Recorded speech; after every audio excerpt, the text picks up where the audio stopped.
मैं अपनी बात का आगाज उस मुल्क का नाम लेकर करना चाहता हूं जिसका नाम लेने से हमारे मुल्क के वज़ीर आज़म डरते हैं और कांपते हैं। उस मुल्क का नाम चाइना है और इस चीन ने 45 साल के बाद भारत और चीन की सरहद पर हमारे 20 सिपाहियों को मार दिया और उनकी मौत, उनकी शहादत रायगा जाने दे रही हुकूमत।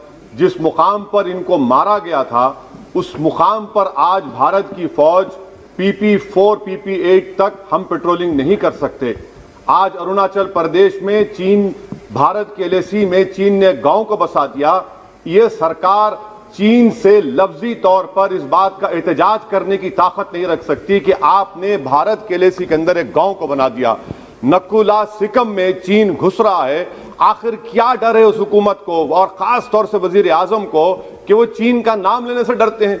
भाई, मुल्क की सालिमियत का मसला है। मुल्क की जमीन पर चीन कब्जा करते जा रहा है और भारत के वजीर आजम चीन का नाम नहीं लेते। मैं उम्मीद करता हूं कि जब वजीर आजम अपना रिप्लाई देंगे तो वो हिम्मत दिखाएंगे और चीन का नाम लेकर कहेंगे कि चीन यहां पर इन जगहों पर घुसा हुआ है। सर, चीन आज भी अपना इंफ्रास्ट्रक्चर बढ़ा रहा है, वहां पर फौज को बढ़ा रहा है। मैं सरकार से जानना चाहता हूं कि जब बर्फ पिघल जाएगी दोबारा चीन हमला करेगा भारत की फौज पर, तो आप इसके लिए क्या तैयारी कर रहे हैं? और सर, मैं ये तकरीर इसलिए भी कर रहा हूं क्योंकि मैं एक आंदोलन जीवी हूं। मैं एक आंदोलन जीवी, मुझे उसका फख्र है, इसलिए मैं खुल के बोल रहा हूं। अल्फाज छाप कर, किसी से डर कर बोलना मेरी फितरत में नहीं है। अफसोस तो इस बात का होता है सर कि जिस जगह पर हमको इंफ्रास्ट्रक्चर बनाना था हमने टिकरी पर बना दिया। जिस जगह पर हमको वो इंफ्रास्ट्रक्चर बनाना था हमने सिंगूर में बना दिया। जो इंफ्रास्ट्रक्चर की जरूरत थी हमने गाजीपुर पर बना दिया, अरुणाचल प्रदेश में नहीं बनाया। आखिर हो क्या रहा है? क्या किसान से जो बर्ताव किया जा रहा है वो ऐसा लग रहा है कि वो चीन की फौज बनी हुई है और जो चीन की फौज से बर्ताव किया जाना था आप किसानों से कर रहे हैं। तो मैं इस हुकूमत से जानना चाहता हूं कि इंफ्रास्ट्रक्चर और ये किसानों से क्यों जुल्म किया जा रहा है? सर, यहां पर ये तीनों कानून को लेना पड़ेगा वापिस, आपको आपकी अना को थोड़ा मिटाना पड़ेगा और तीनों कानून को वापस लेना पड़ेगा। सर, यहां पर मेरे को साहिर लुधियानवी का एक शेर याद आ रहा है। मैं साहिर लुधियानवी के साथ माजरत के साथ उस शेर में तरमीम करके कहना चाहूंगा कि जो मौजूदा हालात पर के साहिर लुधियानवी का शेर को थोड़ा तब्दील करके कि चीन पर करम, किसानों पर सितम, रहने दे थोड़ा सा भरम, ऐ जाने वफा ये जुल्म ना कर। ये साहिर लुधियानवी ने कहा था। हाँ, आपसे पूछ के करेंगे क्या? आप तो टुट्टे शायर हैं, ना शायरी आती आपको, ना ज़ौक़ है, ना कुछ है, बोले जाते हैं क्या क्या बोलते हैं आपको ही मालूम। बहरहाल सर, ये जो किसानों का कानून है इसमें क्या काला है? काला इसमें यह है कि इस हाउस को एग्रीकल्चर स्टेट सब्जेक्ट है और कहां लिखा है संविधान में? एंट्री 14, एंट्री 28, शेड्यूल 7 में। और ये फेडरलिज्म के खिलाफ है।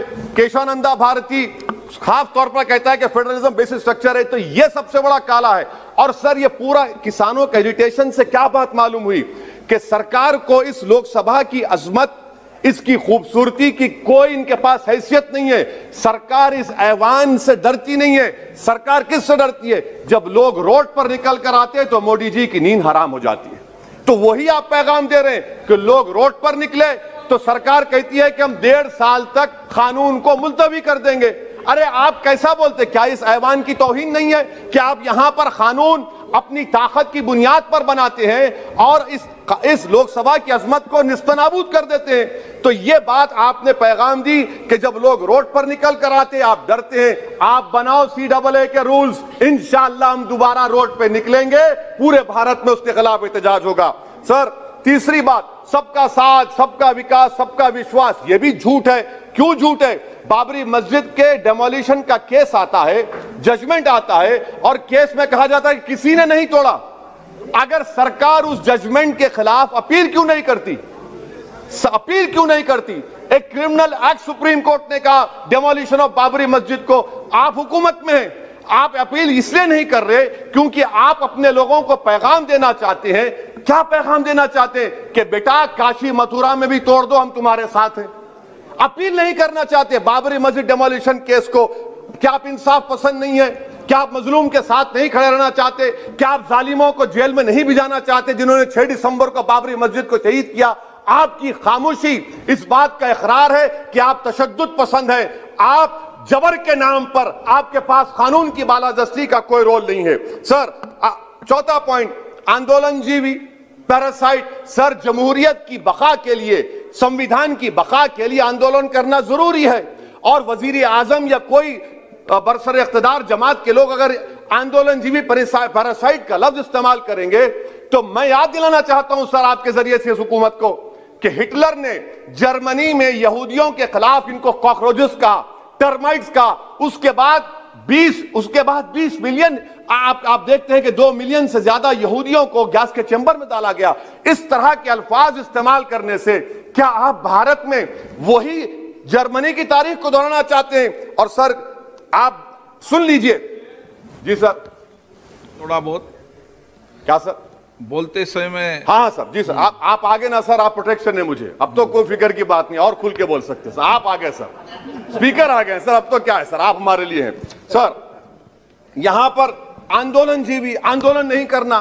अरे किसी शायर ने अच्छा कहा था कि जिसमें ना हो इनकलाब, मौत है वो जिंदगी, रूह वम की हयात कश्मकश है इनकलाब। सर, अब फॉरेन पॉलिसी पे आ जाइए।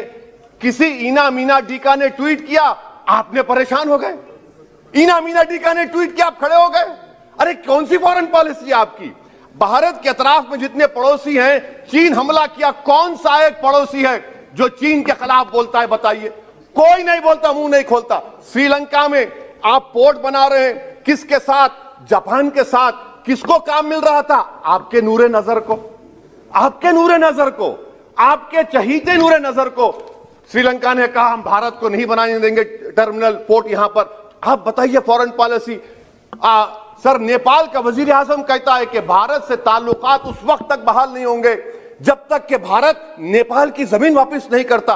कहां सो रहे हैं सर आप? पड़ोस में कोई हमारा दोस्त नहीं है। चीन बांग्लादेश से कोविड की बात करता है, अफगानिस्तान से अमेरिका छोड़कर जा रहा है। क्या आपके पास कोई पॉलिसी है गनी हुकूमत को सपोर्ट करने की? आपके पास कोई पॉलिसी नहीं है। अच्छा सर, एफडीआई का मतलब अब समझाता हूं मैं। एफडीआई का मतलब यह है कि 5 फरवरी को ब्रैड शर्मन जो अमेरिका के रिप्रेजेंटेटिव, उनके पास भारत के अमेरिका के सफीर गए, तो ब्रैड शर्मन ने ट्वीट कर कहा कि भारत सरकार को इंटरनेट खोलना चाहिए, भारत सरकार को पीसफुल प्रोटेस्ट करना चाहिए। कौन होता है ब्रैड शर्मन जो भारत को सिखाए? ये एफडीआई है। और भारत सरकार का डिप्लोमेट, एम्बेसडर बैठकर उनका लेक्चर सुनता है, और उसके बाद क्या होता है? 3 दिन के बाद आप कश्मीर में इंटरनेट खोल देते हैं। ये आप एफडीआई कर रहे हैं, हम नहीं कर रहे हैं। अच्छा, बात कश्मीर की आई। कौन है इम्तियाज, कौन है अबरार, कौन है इब्रार? इनको शोपियान में एनकाउंटर पर मार दिया गया, प्रूव हो गया। और ब्रिगेडियर आरा सेक्टर का जिसने इनको टेररिस्ट कहकर मारा, उसको अवार्ड देते हैं आप। सर, इन मरने वाले कश्मीरियों के लिए कौन रोएगा? क्या वजीर आजम रोएंगे? क्या वजीर आजम रोएंगे? क्या कोई रोएगा? अच्छा सर, एक और बात सर, एक और बात। हाँ, एक और बात आई कि शादी के घर में गुस्सा होता है। अरे ये कौन सी शादी की बारात है कि 18 लाख करोड़ टैक्स मिलता है और 36 लाख करोड़ ये सरकार खर्चती है? क्या शादी कर रहे हैं आप? वाह वाह, माने वाकई में आपकी इकोनॉमिक पॉलिसी को सलाम कि 18 लाख करोड़ टैक्स में मिलते हैं, 36 लाख आप लोग शादी में खर्चते हैं। मुबारक हो आपको, बड़ी शानदार घर है ये शादी का। अच्छा सर, दिल्ली का लॉ एंड ऑर्डर, 1 साल में 3 बड़े दंगे हो गए। एडवोकेट्स पुलिस, उसके बाद CAA का राइट हुए 50 से ज्यादा, उसमें लोग मारे गए। 20 से ज्यादा मसाजिद को नुकसान जला दिया गया। 26 जनवरी। सर, क्या ये सरकार जिम्मेदार नहीं है? 2 मिनट सर, क्या ये सरकार जिम्मेदार नहीं है?